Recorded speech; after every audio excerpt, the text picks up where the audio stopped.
Kenapa ini? Oh, hello.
Ini Rena tadi buka Facebook Live.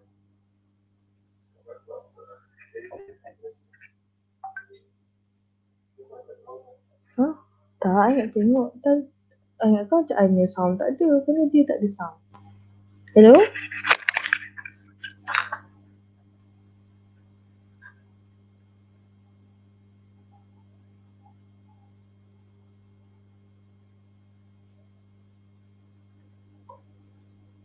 Hello? Mak kenapa tak dengar ni?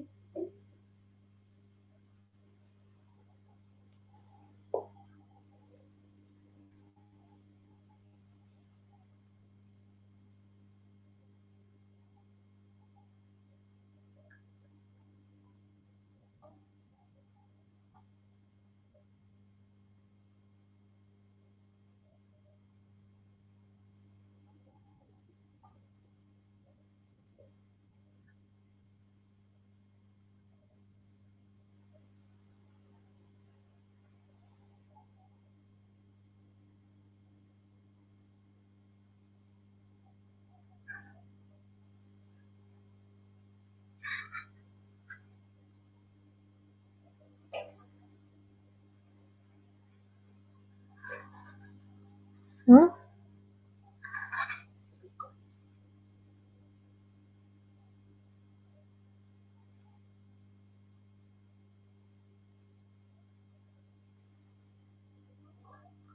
Yang tak lampu ni lah. Tak lampu ni.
Dengar.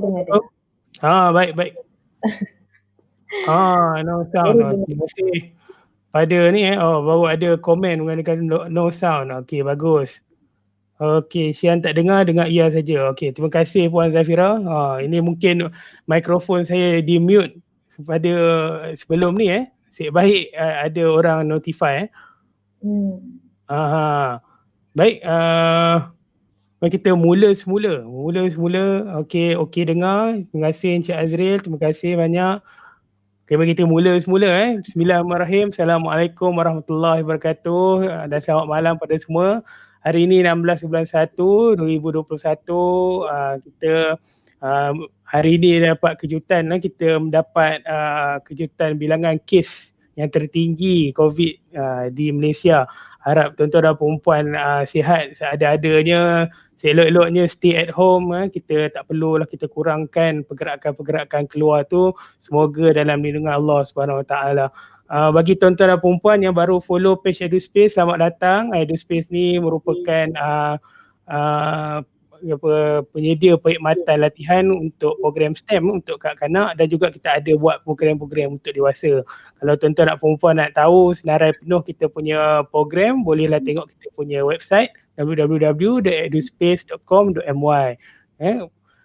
Dalam musim PKP ni mungkin kita tak ada buat program secara bersemuka. EduSpace ada membuat siri-siri FB Live di mana kita ada 2 topik di sini. Yang pertamanya kita ada sesi FB Live dari guru ke guru, di mana kita panggil guru-guru yang berkongsi teknik-teknik pengajaran yang lebih segar contohnya, ataupun kita memberi sesi-sesi motivasi kepada guru-guru yang lain ataupun murid-murid. Alhamdulillah kita berjaya memanggil 4 guru yang hebat pada bulan 12. Salah seorangnya Cikgu Nur Helmi, itu guru ikon STEM negara. Selain daripada itu juga kita ada buat program FB Live dari kerjaya dalam STEM. Di mana kerjaya dalam STEM ni kita panggil orang-orang yang bergiat dalam industri ataupun orang yang sedang dalam industri untuk berkongsi.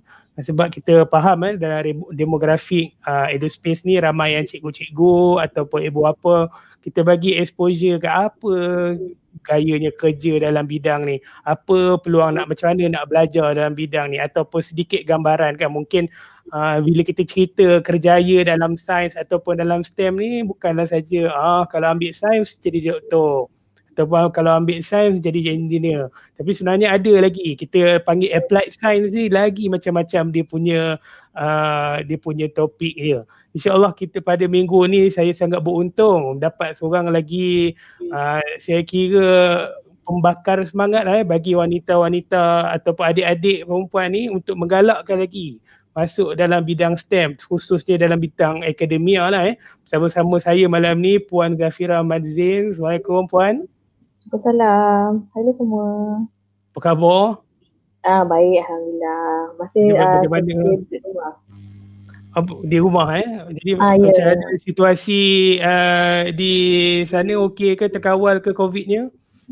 Semua okey. So far saya tengok dekat Mas Jahtera, within area saya tak banyak lagi lah kes mengenai COVID yang kena COVID positif ni. So terkawal lagi lah, alhamdulillah. Jadi saya pun dekat area saya ni, walaupun saya berada di Ipoh sekarang ni walaupun alamat syarikat di Kajang. Bila saya di Ipoh ni kira PKPB lah, tapi disebabkan saya punya tempat ni dekat dengan kluster rapat, jadi dalam zon berjaga-jaga jugalah. InsyaAllah pada malam ni kita nak berceritakan pasal sains alam sekitar. Jadi mungkin Puan boleh mulakan dulu ke cerita sikit, mungkin ramai cikgu-cikgu ataupun ibu bapa nak tahu apa sebenarnya sains alam sekitar ni sebenarnya. Silakan Puan.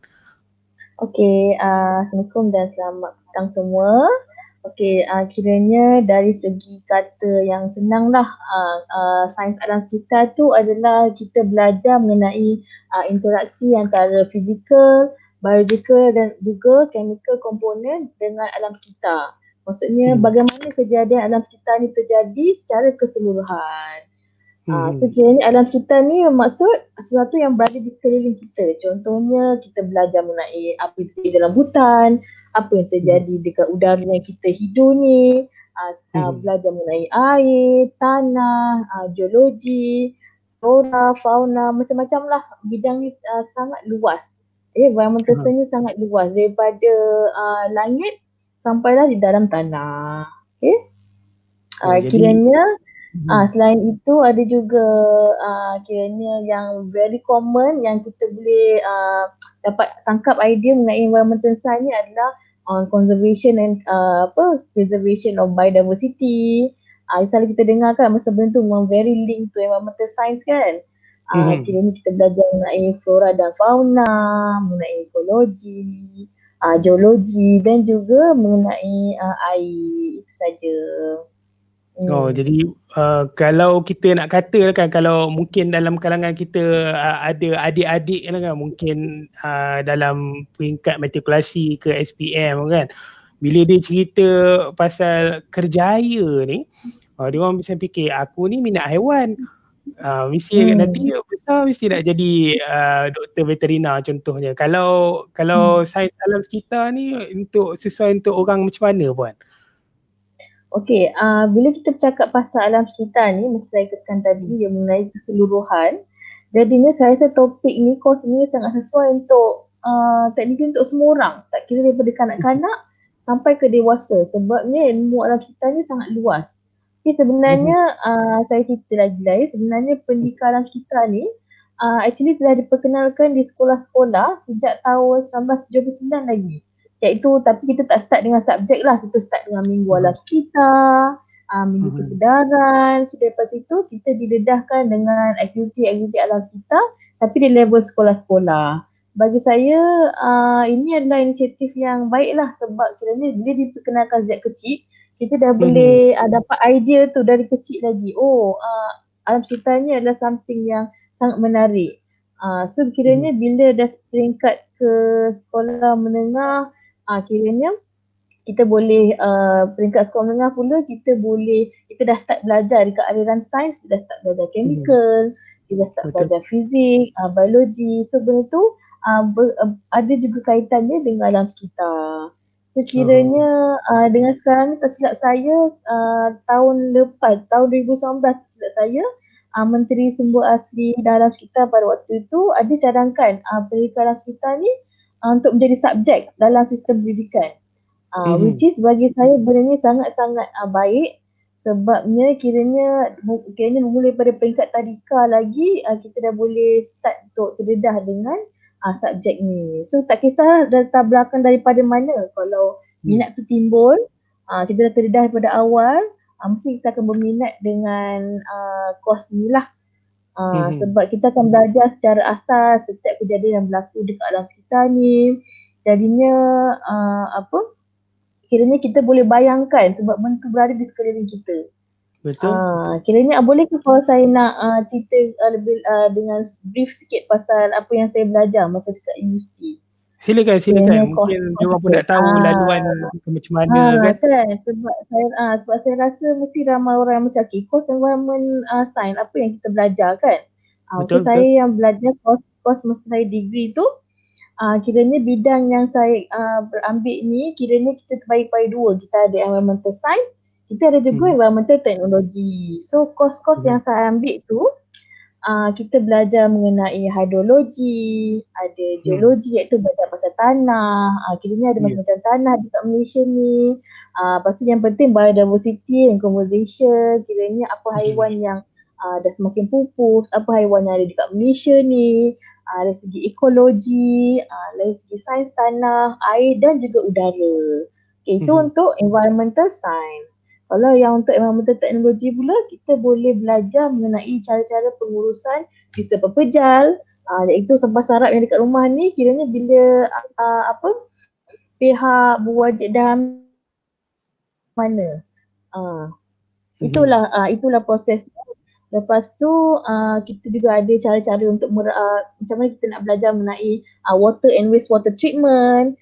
Kita juga boleh belajar mengenai software dari segi iaitu kos macam mana kita nak buat mapping kita punya environment, ada a little bit on the modelling, teknologi macam mana nak kawal pencemaran udara, pencemaran air, And then juga bioteknologi. So kiranya macam-macam lah course yang kita ada. Dan selain tu juga kita pun belajar juga mengenai polisi alam sekitar, undang-undang alam sekitar, alam sekitar pun ada dalam bidang ekonomik dia, which is environmental economics. Dan juga yang paling saya rasa menarik juga is entrepreneurship in environment. Menarik kan, kiranya macam-macam course, kiranya subjek-subjek yang ada kalau kita ambil bidang sains alam sekitar ni. Betul. Silakan teruskan. Okay, pasal apa yang best juga yang saya bukan promote tapi kiranya pengalaman saya sendiri, kiranya bila kita ambil course environment science ni, kita ada banyak sangat projek lapangan kat luar. Kiranya kita tak duduk dalam kelas belajar teori saja, tak ada. Kita boleh pergi water quality monitoring, ambil sampel air dekat sungai-sungai. Sebab benda ni kiranya dekat Malaysia ni kita penuh dengan flora dan fauna, sungai dah banyak-banyak jenis sungai kita ada. So kita boleh ambil sungai tu, kita boleh tengok sungai kita tu dalam keadaan selamat ke tidak. Kita boleh mengadakan, kita juga ada lawatan ke pusat rawatan air dan kumbahan. Kita boleh belajar macam mana caranya air-air kita ni dirawat. Kemudian pergi ke hutan simpanan, sungai-sungai, pantai dan sebagainya. So kiranya benda-benda macam ni kalau kita tak bagi tahu, kita tak boleh nak bayangkan kan apa yang ada kiranya dalam bidang environmental science ni. So itulah dia. Nampaknya dia, bila kita cerita pasal applied science ni, dia lebih dekat dengan contoh-contoh seharian kan. Selalunya bila orang cerita pasal nak kerja dalam bidang sains, mungkin dia fikir Bachelor of Science in Chemistry contohnya. Itu dia pengkhususan, cuma dia boleh pergi banyak tempat kan. Tapi kalau macam environmental science ni, dia lebih dekat dengan kita sebab topik-topik yang dia kupas tu terus nampak kan. Contohnya macam puan kata macam ekologi contohnya, hidrologi contohnya. Okay, saya berminat bila puan cerita pasal di banyak kerja lapangan tu kan. Kalau sepanjang puan punya pengajian degree dulu, kalau boleh bagi gambaran dalam persen, berapa persen agaknya pergi ke lapangan ni sebenarnya? Okay, pergi ke lapangan ni sebab kita punya most of our subject memang ada labs. And labs tu memang kiranya boleh dikatakan 50% of the whole lab section tu kita akan ada kat luar.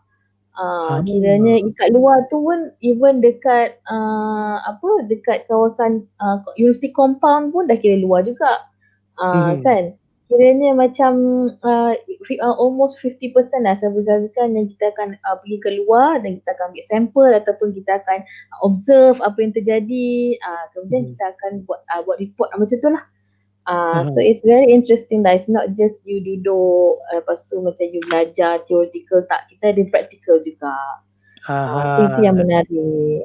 Ia penting pada guru-guru, ibu bapa dan juga adik-adik lah mungkin diorang fikir sains ni nak duduk dalam lab je, bukan dia boleh tapi sebenarnya sains tu memang satu bumi di sains, kat alam semesta ni pun sains sebenarnya kan. Jadi kita nak explore sebenarnya. Puan dulu degree-nya di universiti mana puan? Saya dulu ambil degree dalam bidang sains teknologi, environmental science dan teknologi di Universiti Putra Malaysia, Sedang. Kemudian di peringkat sarjananya, mastersnya? Kiranya sejak daripada bidang tu lah, bidang bachelor tu saya lagi menimbulkan minat saya untuk pursue dalam bidang penyelidikan. So saya sambung master science dalam bidang environmental pollution control, kawalan pencemaran dekat fakulti yang sama juga, Fakulti Alam Sekitar di UPM.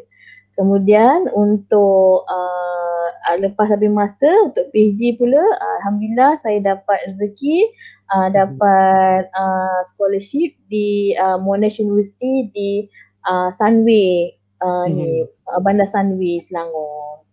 Mungkin puan boleh ceritakan sikit apa projek PhD puan sekarang? Okey, kerana kiranya itulah macam saya katakan tadi, sebab bidang environmental science sangat luas dan Betul. sangat menarik. So kiranya ada satu semester tu saya ambil course rawatan air. Water treatment, which is potable water. Kiranya air yang kita minum ni lah. So bila saya Aha. pergi ke time tu nama syarikat air Selangor tu Syabas. Ya. Kiranya bila saya pergi sana, kita pergi lawatan ke sana, lepas tu saya dapat tahu secara detail macam mana proses-proses air kita melalui proses ada step 1, step 2, step 3. So itu menimbulkan minat saya lagi untuk mencuburi bidang water treatment ni. So secara big picture-nya, kajian yang saya buat sekarang ni adalah water treatment, tetapi saya menggunakan biomass, iaitu waste product daripada baja cendawan. Kiranya baja cendawan yang dalam polybag tu, so kita gunakan baja itu, kita proses dan kita jadikan dia media untuk remove heavy metal dalam air. So kiranya yes, so menarik kan, kiranya kita selalu kalau yang bila kita tanam cendawan dalam rumah, PKP ni pun kita boleh tanam cendawan, boleh beli dekat Shopee. Memang ada, senang tanam. So lepas dah tak boleh nak buat apa cendawan tu, so saya ambil, saya proseskan, dan sebenarnya technically dekat rumah pun boleh juga kita buat a very simple water filter. So kiranya boleh removekan banyak, saya punya fokus on heavy metals, so boleh remove heavy metals using that waste product. So kiranya melalui kajian saya ni ada 3 objektif penting lah yang saya ingin capai, iaitu satu, merawat air menggunakan bahan semula jadi yang senang didapati, iaitu yang ada kiranya banyak dekat Malaysia kan, baja cendawan tu, which is definitely is low cost, senang didapati, economical, yang penting it is less maintenance. So tak perlu banyak sangat tenaga kerja ataupun maintenance yang diperlukan. Second adalah untuk saya menggunakan bahan buangan, iaitu biomass media yang saya gunakan tu adalah baja cendawan tu. Kiranya instead of kita buang saja, saya gunakan semula bahan buangan itu. Kiranya bila saya buat semua benda ni dalam masa yang sama, kita boleh mengurangkan masalah waste yang terkumpul lah dekat Malaysia ni, which is terlalu banyak dekat Malaysia kan, terlalu banyak membuang sampah-sampah ni. So saya gunakan semula bahan-bahan apa yang ada, so saya jadikan dia sebagai media untuk remove heavy metals daripada air. Dan kiranya yang ketiganya, objektif saya ialah air yang saya fokuskan sekarang ni adalah air daripada bekas lombong. Kenapa? Sebab sekarang ni dekat Malaysia sekarang ni sungai-sungai yang ada ni kiranya dah terlalu limited, sebabnya banyak sungai-sungai yang dah tercemar. So kiranya sekarang dah ada inisiatif untuk kita mencari alternatif sumber air mentah yang lain untuk kita jadikan sebagai kita punya air untuk source untuk harian lah. So disebabkan sungai kita semakin limited dan susah nak dan semakin polluted, so saya cadangkan kita gunakan air daripada bekas lombong. Tapi upgradekan tu gunakan yang saya cadangkan ni lah, eksperimen yang saya sedang buat sekarang ni, menggunakan yang baja daripada mushroom tu. So sekarang ni setengah phase yang itulah yang buat saya tertarik tu dengan environmental science. Kiranya kita dah tahu masalah yang terjadi dekat alam sekitar, so macam mana caranya untuk kita mencari solusi. Mungkin ada sambung nak cerita apa ke? Tak ada, kiranya itu je lah, kiranya pasal sekarang ni phase saya tengah buat eksperimen lah. So minta yang para pendengar ni doakanlah saya punya ni berjaya dengan lancar.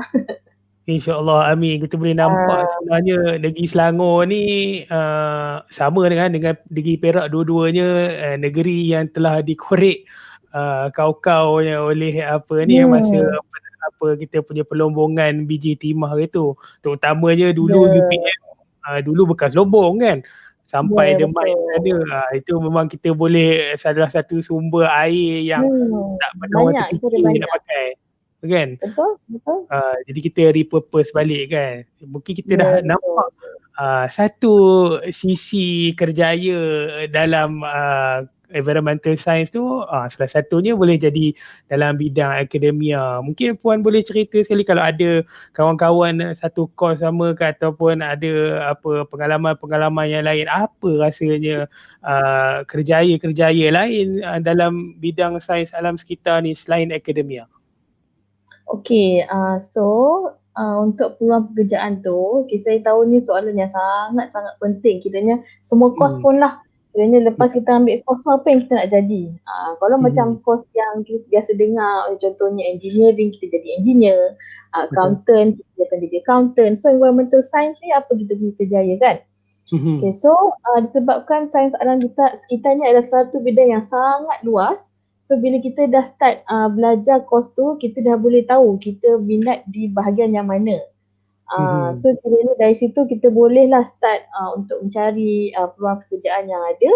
Tapi peluang pekerjaan yang untuk dari segi environmental science ni, dua cabang yang besar adalah macam biasalah dari segi akademik dan juga dari segi industri. Okay, so dalam segi industri pula, ini saya nak cerita kiranya terbagi kepada 5 cabang yang besar. Maksudnya 5. So maksudnya sangat luas ya kerjaya dalam bidang environmental science sebenarnya. Which is first dalam sektor industri, iaitu kebanyakan rakan graduan saya yang sekarang ni kiranya dia banyak bekerja dalam bidang ni. Maksudnya tahu kiranya nak bagi tahu setiap kilang-kilang yang dekat Malaysia ni, bayangkan kiranya sebenarnya memerlukan seorang competent person dari belakang dari latar belakang environmental science ni untuk beroperasi. Contohnya macam contohnya kilang buat kertas contohnya. Kiranya bila masa proses buat kertas kan dia involve bahan kimia, bahan-bahan yang berbahaya. So kiranya apa akan jadi dengan bahan kimia tu? So kiranya macam mana cara pengurusan dia. So inilah dia competent person ataupun title dia adalah environmental officer. Environmental officer ni lah kerja dia untuk memastikan yang sisa-sisa ni terkumpul dengan baik, mengikut SOP ataupun piawaian yang telah diberikan oleh JAS.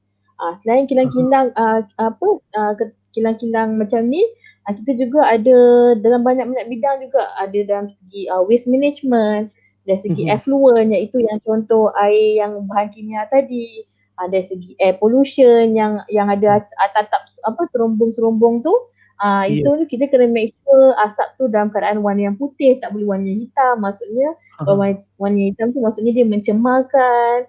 Lepas tu waste management, construction site, semualah mostly kebanyakan development or construction yang ada dekat projek-projek yang ada dekat Malaysia ni kena ada environmental officer untuk make sure kiranya projek-projek yang dijalankan ni tidak membahayakan alam sekitar.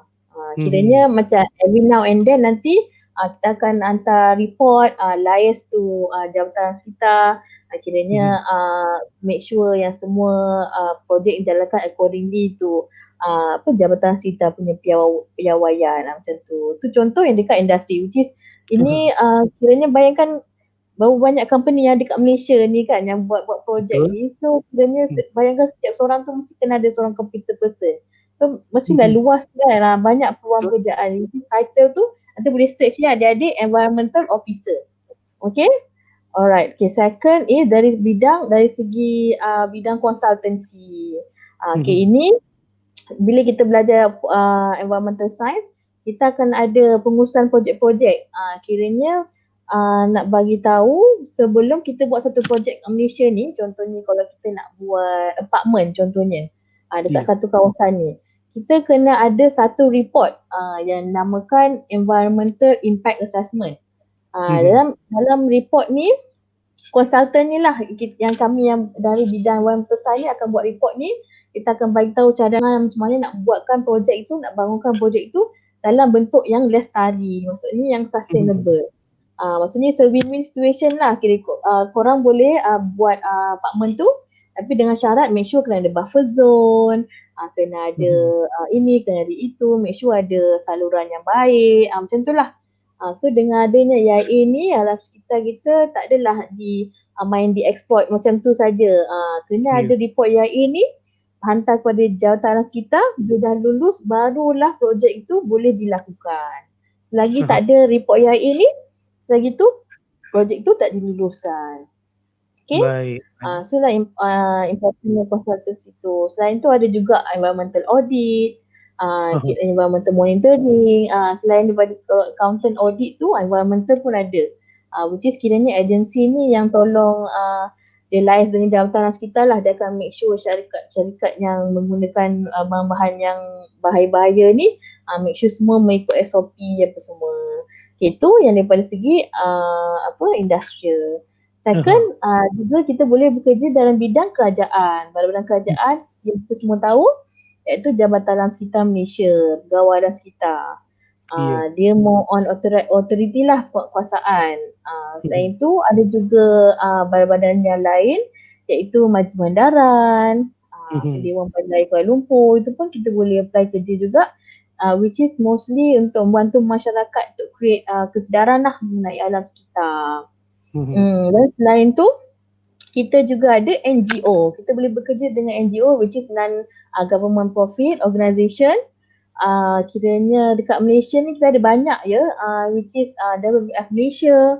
Kita ada Global Environment Center, Pertubuhan Sahabat Alam Sekitar, di mana fokus utama kita adalah untuk melindungi dan untuk make sure alam sekitar kita sustainable, lestari untuk generasi akan datang. Lestari tu maksudnya keadaan itu anak-anak kita, generasi kita yang akan datang masih boleh tahu. Kiranya macam contoh satu tempat tu, contohnya park ni lah, satu taman ni, kiranya kita akan make sure taman tu lestari yang semungkin, so that generasi kita akan datang tahunya ada lagi wujudnya taman itu. Kiranya nak eksploitasi boleh sikit-sikit, pembangunan sikit-sikit boleh lakukan, tapi make sure the park is still there lah. Itulah contoh maksudnya lestari tu. Kiranya konservasi NGO tu kiranya penting untuk konserv sungai, biodiversity dan juga program-program kesedaran. Okay, yang next, the last one, yang the fifth one ni yang saya rasa tak banyak yang tahu is business dalam environment. Okay, bidang ni agak baru juga. Yes, sebab ia kira memerlukan research development yang agak lama. Tapi kiranya contoh-contoh business environment ni yang saya boleh bagi contoh adalah biodegradable plastik. Kiranya kalau tengok sekarang ni kan plastik yang kita gunakan, kiranya kalau anda tahu, plastik ni mengambil masa yang sangat lama untuk dicerna dan untuk dihapus.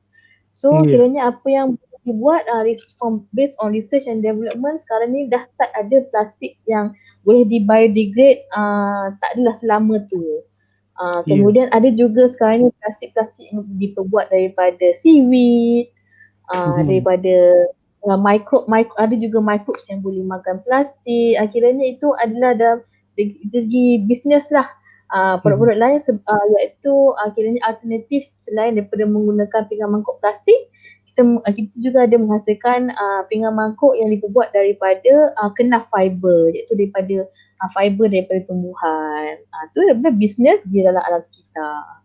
So secara ringkasnya saya boleh bagi tahu yang kerjaya lepas belajar ni dari segi industri ni sangat luas.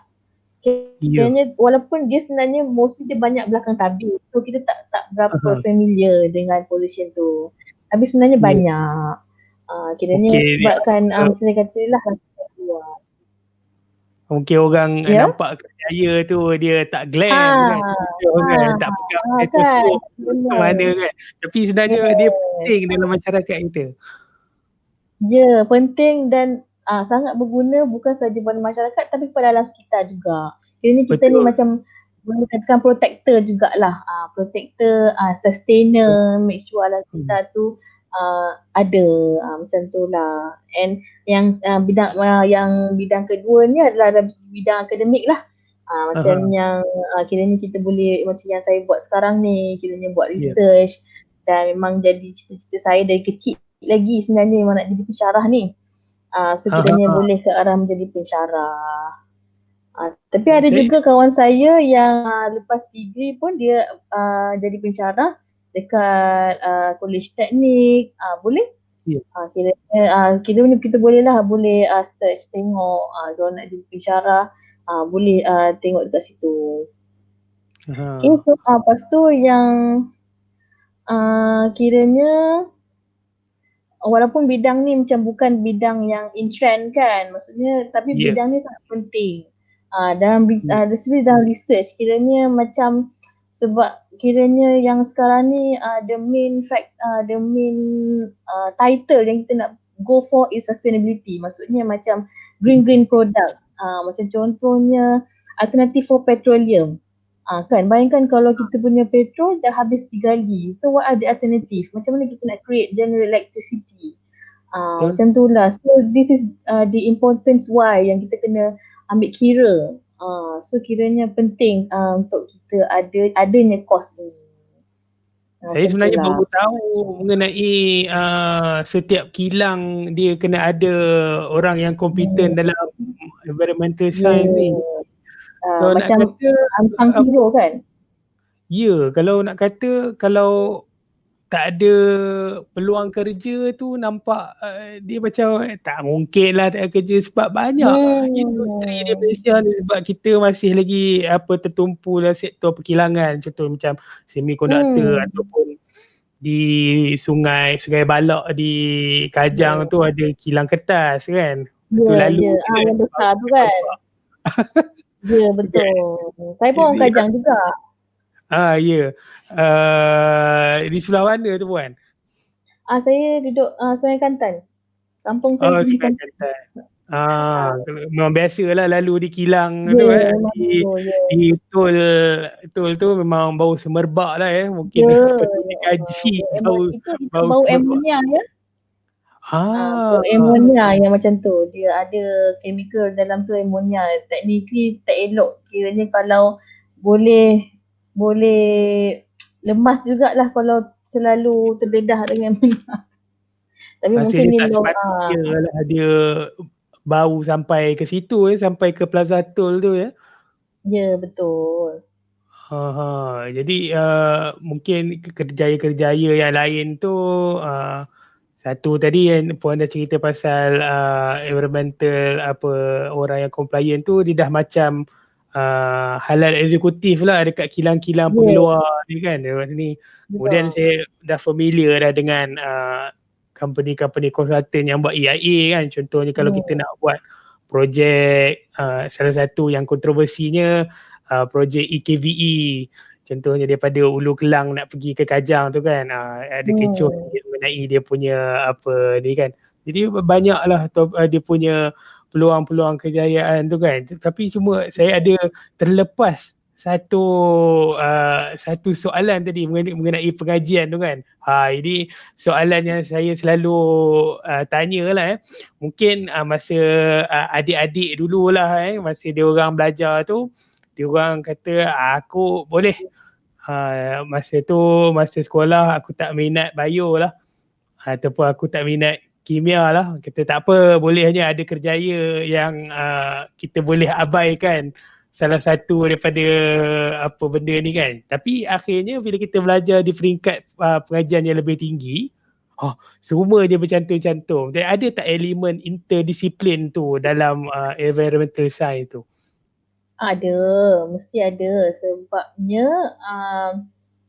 course environmental science ni macam contohnya lah macam mana kita bernafas, which is kita mengeluarkan kita mengeluarkan carbon dioxide dan kemudian pokok akan akan ambil proseskan carbon dioxide itu dan hasilkan oksigen.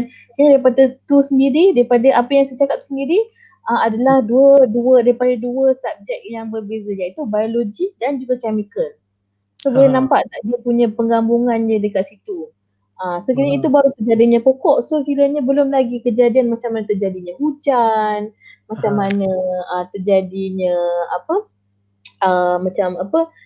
penurunan suhu temperature dekat Iceland tu. Kiranya macam tu lah. Kiranya mesti akan ada punya penggabungan sama ada biologi dengan kimia ataupun biologi, kimia dan juga fizik. Macam contohnya saya punya PhD sendiri, saya menggabungkan kiranya menggabungkan 4 jenis subjek besar lah, which is dari segi biologi, iaitu saya menggunakan biomass tu, kiranya proses-proses biologi.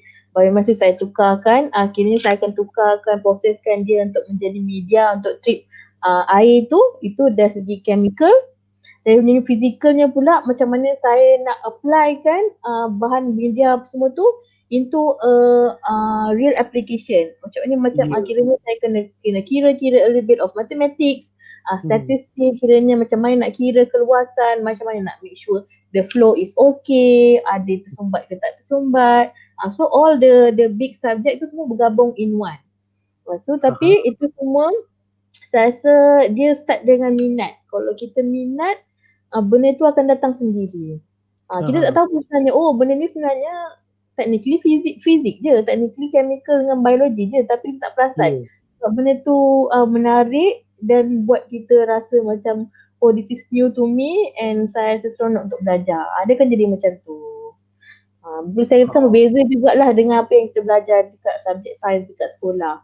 Dia bunyi sebab kiranya kita dapat tengok depan mata, kita tak perlu nak bayang. Macam kadang-kadang kalau kita belajar macam fizik kan, Bernoulli principle, macam mana lah nak bayang ni kan. But then when it comes to environmental science, kita dah nampak depan mata, sebenarnya macam ni sebenarnya terjadi.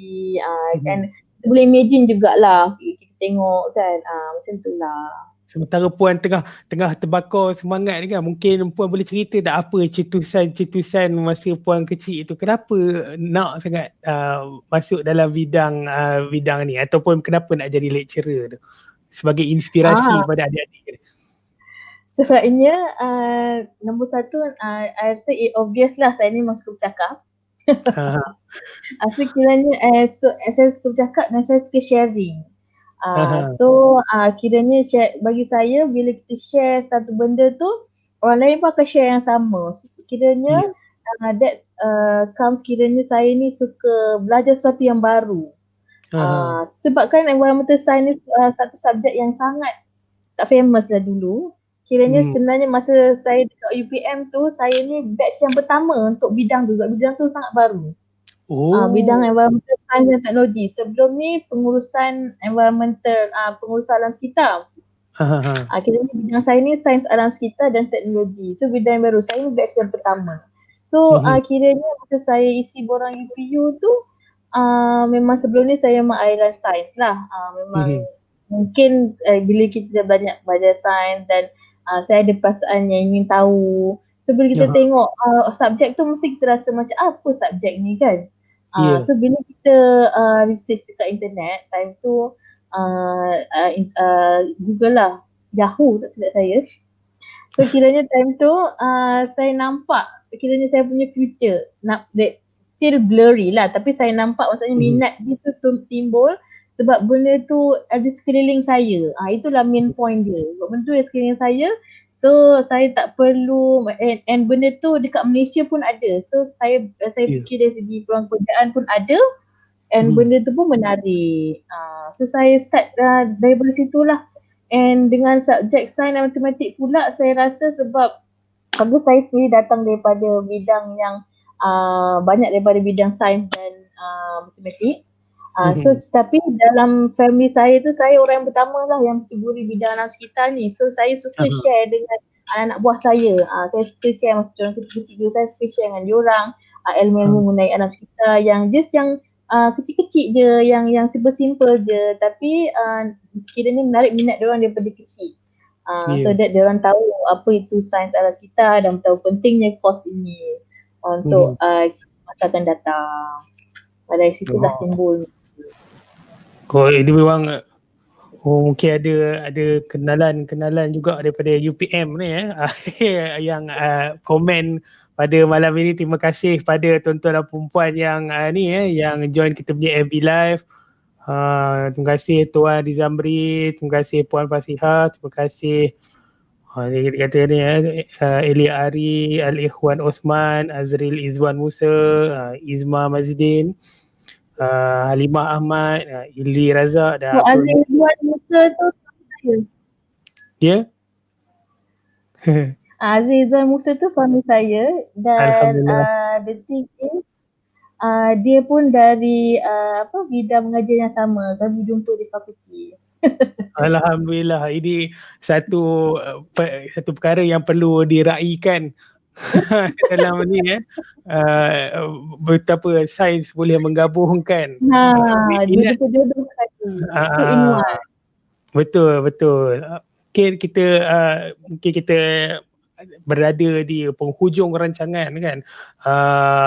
Banyak lagi soalan-soalan yang mungkin saya nak tanya kan, sebab tengah panas ni kan. Mungkin Puan ada tak pesanan pada adik-adik ataupun cikgu-cikgu, mak bapak yang nak encourage lebih ramai lagi wanita masuk ke bidang STEM, apa lebih-lebih lagi dalam bidang akademia ni kan, kita nak sokong kan. Mungkin Puan boleh bagi sepatah dua kata.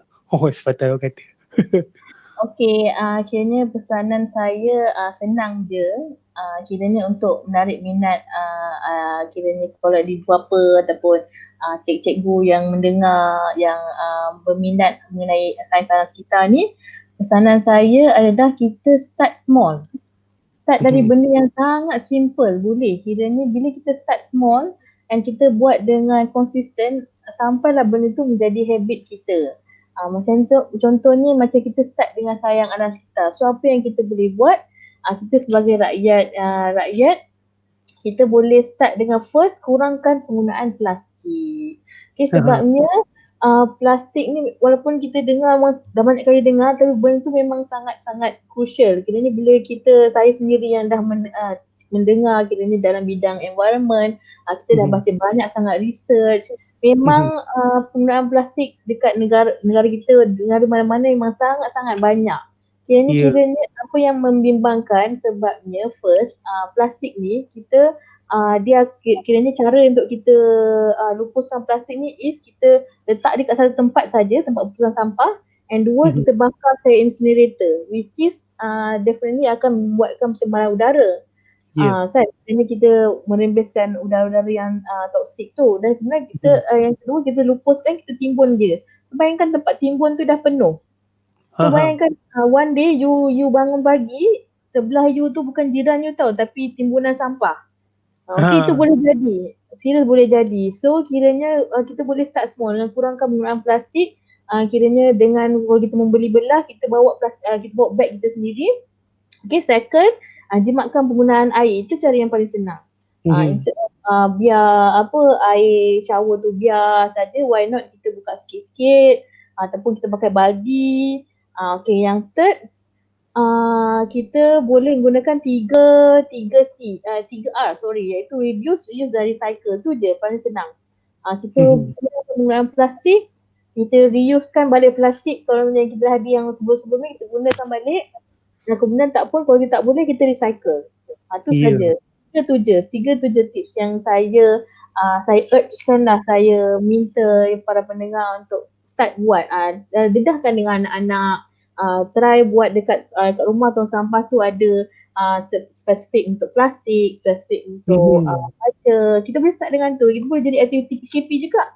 Kan, ramai-ramai kita cari-cari barang dekat rumah untuk nak buat aktiviti bersama anak kan. Yang tak perlukan kos dan stay dekat rumah. Aktiviti-aktiviti ni lah insyaAllah kita kiranya tak nampak benda tu, tapi sebenarnya besar impact dia kepada dalam sekitar.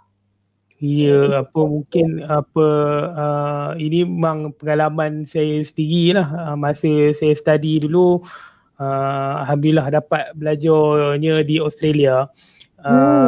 Jadi bila di Australia ni memang plastik tu tak ada lah langsung. Bila ni pula kena bayar pula kan, plastik tu.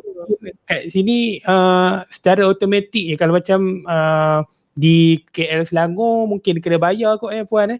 Kalau saya di kampung saya di Ipoh saya bawa beg kain saya sendiri. Nak bawa satu benda je, kadang grocery dekat Aeon tu. Tapi saya kata tak payah plastik dek. Tapi tangan tu dah automatik lah. Dia keluar, dia ikat siap-siap. Lepas tu dia letak je tape tu kan. Bila dah letak selotip tu, kita pun serba salah lah pula kan. Tapi orang nampak ganjil kan, apa ke ni lelaki bawa beg kain tu kan. Tapi sebenarnya kita fikir pasal Banyak environment. kita nak membantu Ya. dia. Kadang pun kalau saya tak nak minta plastik pun, kadang ada orang tu pelik. Macam tak nak plastik, Ya. boleh ke? Macam tu. So itulah kesedaran-kesedaran yang kita boleh menyampaikan, tak ada masalah. Dia tanggungjawab itu untuk menyampaikan kepada orang, tak apa kita jimat plastik. Cakap benda yang senang je macam tu. Mungkin Boleh. kita ada soalan daripada ni Cikgu Sharifah, Cikgu Sharifah Radiah, dia bertanya, ada tak aktiviti fakulti yang melibatkan murid sekolah? Mungkin Puan nak cerita daripada ni kot, Monash University lah Ni saya cerita dekat dekat UPM lah, sebab Monash sebab saya sebab PKP kan, so saya dah tak sempat nak berkomunikasi. Kiranya ada dekat UPM, kita ada, sebab UPM sendiri is a research university, kita ada mendedahkan kita buat program-program dengan kanak-kanak, program konservasi lately ni kita berkolaborasi dengan NGO penyu, konservasi penyu, dan juga kita ada dedahkan daripada fakulti dekat budak sekolah mengenai cara nak alam sekitar, awareness alam sekitar, plastic awareness. Kemudian ada juga a simple introduction to environmental science lah. Saya lupa, kiranya kita dedahkan macam mana kita nak buat nak analyze sampel air. Ada aktiviti tu. Tapi mungkin saya boleh, sebab sekarang ni PKP, mungkin benda tu tak diwar-warkan. Tapi kalau saya boleh kontak dengan Cikgu Sharifah ni, dengan saya punya pensyarah dekat UPM kan, saya boleh bagi kontak kontak number details ke apa, bagi tahu kiranya kalau nak tahu dengan lebih lanjut lah mengenai aktiviti fakulti ni, which is memang ada. And even setiap tahun pun setiap tahun time ada graduation, memang ada aktiviti yang dekat carnival tu, memang kita akan dedahkan, setiap fakulti akan dedahkan dengan apa yang kita dah buat, aktiviti dengan kiranya macam mana nak narik minat kanak-kanak, budak-budak untuk untuk berminat dengan kos ini. Ada. Tapi mungkin je lah sebab kita susah nak ni sekarang kan dengan PKP, mungkin benda-benda macam ni dah dilupuskan daripada website ke apa kan, susah nak interaksi dengan tu. Boleh? Mungkin kita boleh hubungkan Cikgu Sharifah nanti dengan Puan, mungkin boleh berhubung nanti, insyaAllah. Mungkin ni kalau kita tengok soalan daripada orang awam, mungkin tak ada Dan soalan terakhir, Puan tadi ada cerita pasal NGO kan, mungkin Puan ada terlibat sendiri dengan NGO ke, apa dia punya ni aktiviti ada. Kiranya dekat Malaysia ni kita ada a few NGO yang sangat bergiat aktif. Firstly untuk conserve air, sungai, especially River of Life tu. Kalau tahu sungai yang dekat KL tu, River of Life tu kan, sungai yang menggabungkan sungai kiranya dulu kan sungai tu sangat tercemar. Kita ada NGO yang datang untuk membersihkan sungai tu dan mencantikkan sungai tu. Kiranya kita boleh, even kalau kita nak join NGO pun, kita boleh pergi ke River of Life tu sendiri, and diorang ada free tour. Kiranya saya pun tak tahu kenapa tak famous benda tu, tapi kita boleh pergi tau. Kita boleh pergi, kita just Google River of Life, kita boleh dia dapat free tour. Kiranya dia akan bagi tahu proses-proses macam mana dia bersihkan sungai tu daripada duit-duit yang dia ambil daripada kerajaan tu, kiranya apa yang digunakan kiranya untuk sebab I think it's a very perbezaan yang sangat ketara. Dulu memang sangat kotor, dengan sekarang ni dah sangat bersih kan. So kiranya dia ada ajar lah apa yang dibuat. So I think it's a good exposure untuk kanak-kanak, especially murid-murid sekolah, nak buat lawatan ke River of Life tu. Boleh, itu dari segi sungai. Itu juga ada, saya juga dulu mostly join yang kita kumpul-kumpul sampah tu, and then kita get rewards from them. And then kiranya kita pergi ke parks, and then kita kutip-kutip sampah di taman-taman yang ada. Tu pun under NGO juga. And then yang paling ada lagi juga mostly on yang common is WWF lah. Kiranya yang kalau kita join untuk kita belajar mengenai conservation mengenai haiwan-haiwan yang ada kat Malaysia ni. It's a very good NGO untuk kita join. Okay. Saya nampak dia sebenarnya untuk kita push satu agenda sosial ni, dia semua kena berganding bahu. Mungkin orang daripada industri pun bila dia orang nak melepaskan bahan-bahan, mungkin dia orang kena mindful sikit, ataupun dia pihak kerajaan dia kena ada orang yang daripada policy making, dia faham dalam situasi ni. Rakyat Malaysia juga semuanya kena ada ni juga, dan juga NGO. NGO ni yang paling kuat lah dalam bidang environmental ni. Saya sangat respect dengan NGO yang sangat kuat push. Contohnya isu-isu konservasi atau macam haiwan contohnya, ataupun cerita pasal yang saya tengok baru-baru ni, bukanlah pagi tadi tengok cerita pasal ada satu hutan simpan di Perak, telah dibuat pembangunan kat situ kan, sedang kecoh lah. Jadi semua orang kena main peranan sebenarnya kan. Jadi salah satu boleh menyumbang, walaupun kita tak ni, kita boleh menyumbang dalam sudut keilmuan macam Puan Zafira kan. Jadi kita macam tu lah. Puan ada kata-kata terakhir kan sebelum kita menutup kita punya sesi pada malam ini? Tak ada kata saya, cuma saya mengucapkan terima kasih lah kepada Encik Shihan yang berikan peluang kepada saya, sebab saya rasa aktiviti-aktiviti macam ni sangat kena ada, sebabnya it's a good exposure lah untuk orang yang kurang pengetahuan mengenai environmental science. So kiranya kita boleh lupuskan mindset orang yang environmental science setakat masuk dalam hutan ataupun buang sampah dalam tu sampah itu saja, which is bukan. Environmental science ni sangat besar, dan ilmu ini dia bukan in trend, dia bukan seasonal, dia semua setiap masa benda tu sangat penting, especially dalam masa akan datang ni, in terms of sustainability, food security, itu antara benda-benda yang sangat kita perlu titik beratkan sekarang ni. Jadi dengan sharing ni, saya harap banyak anda semua boleh dapatlah ilmu baru untuk pelajari. So kita boleh applykan lah lepas ni, yang penting kita applykan. Itu saja. Terima kasih. InsyaAllah, terima kasih banyak-banyak kepada Puan Zafira kerana sudi meluangkan masa bersama-sama kita dalam program FB Live EduSpace, kerjaya dalam STEM, sains alam sekitar.